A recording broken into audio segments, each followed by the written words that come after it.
Hey guys, I want to do another little cold approach recap for you to compare and contrast and illustrate a couple points that I always try to drive home to you guys. So it is Friday night, January 13th, 2023. I'm meeting up with some friends in a little while. I had to stop into the local Target here on my way out to enjoy my evening. And like I always do, I just got my head up and I'm observing who's around me. And if anybody catches my eye, I try to do something about it. Try to put some of these cold approach skills into the works. But anyways, I had two mini situations I just wanted to recap and talk with you guys about to illustrate the points, like I said, that I continuously try to make. First girl that caught my eye, I noticed her, and just her energy right off the bat. She was kind of scurrying through the aisles, and it was like she wasn't really stopping anywhere, not really given any sort of moment of break, you might say, to walk up and do like I'm always talking about, just kind of slowly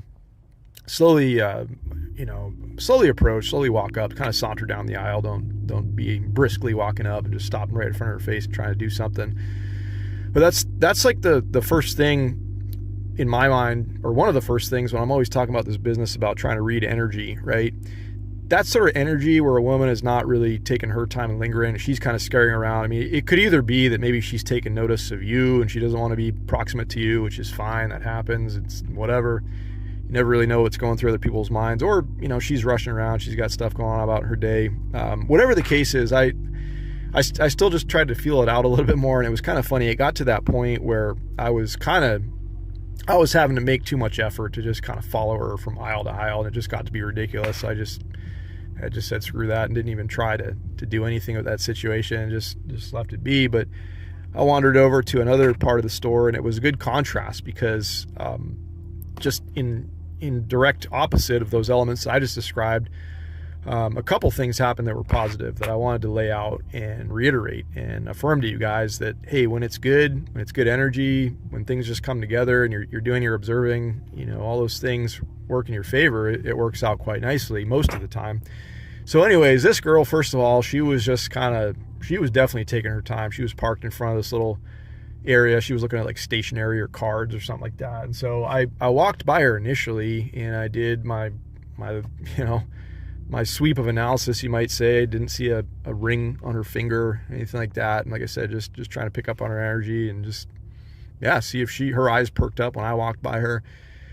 And this was a good case that drives home that point about, first of all, not lingering and not doing this kind of like chase game, like in that situation. Like that, the first girl that I described, I would have very much had to have been doing like a chase down the aisles and like just running after her in a way to make something happen, which is like not the thing you want to be doing. It's probably not going to work out in your favor most of the time. But this girl, it was like perfect opportunity because she was parked doing her thing. And so I did literally just like a 180 around the aisle. So I walked right by her. I hung a sharp left. I walked up the opposite aisle in the opposite direction, came like right back around, like 180 degrees, like right away, within probably 30 seconds of catching a glimpse of her, maybe 60 seconds. And I just went right in, made the approach, and it was cool. It was totally chill and natural. I did, one of the things I've talked about this before, guys, excuse me, like you look like somebody I might have known from this XYZ school that I used to go to, et cetera, et cetera. Oh, no, you didn't go there. And that just led way to like, oh, where are you from, the area here? Like, what do you do? What are you up to tonight? What's going on? Blah, blah. It turned into like a 5 or 10 minute conversation, and it went good. And, I went in for the hook, line, and sinker, or went in for the quote-unquote kill, whatever you want to say. And once again, it was just an unfortunate case of she's like, oh, I have a boyfriend, and you're super nice, and it was a surprise meeting you and talking to you, but I can't, I'm not really available right now. So anyways, we exchanged pleasantries, and it was nice to meet you, nice chat with you, have a nice evening. And once again, guys, like I'm always telling you, go in polite, you exit polite. It's like, it's no big deal. That's the other thing too, guys, that a lot of you out there, I can tell you get frustrated because a lot of these situations don't pan out. And let me just reiterate and affirm to you guys that the odds certainly are against your favor. Yes, that sucks. It's always going to be a factor. You never know who you're approaching, what their life story is, what their situation is, if they're dating somebody around, what's even going through their minds. You just never know. But if you're going to do this stuff, guys, you have to brave those elements. You have to put yourself up to it. You have to subject yourself to the unknown. You've got to be a little bit brave. You've got to get over that shit in your mind, because it's just like you have to try. And if you don't try, you're never going to know, and you're never going to get headway. And it's, once again, it's, I hate to put it like this, but it is kind of a numbers game. If you're going to do this stuff, you know, you got to subject yourselves to situations, and like I said, be okay with that unknown, be okay with the low success rate. But when it pans out, when it hits, and it will, I guarantee you guys, it's going to be good for you. It's going to be fantastic, and you'll be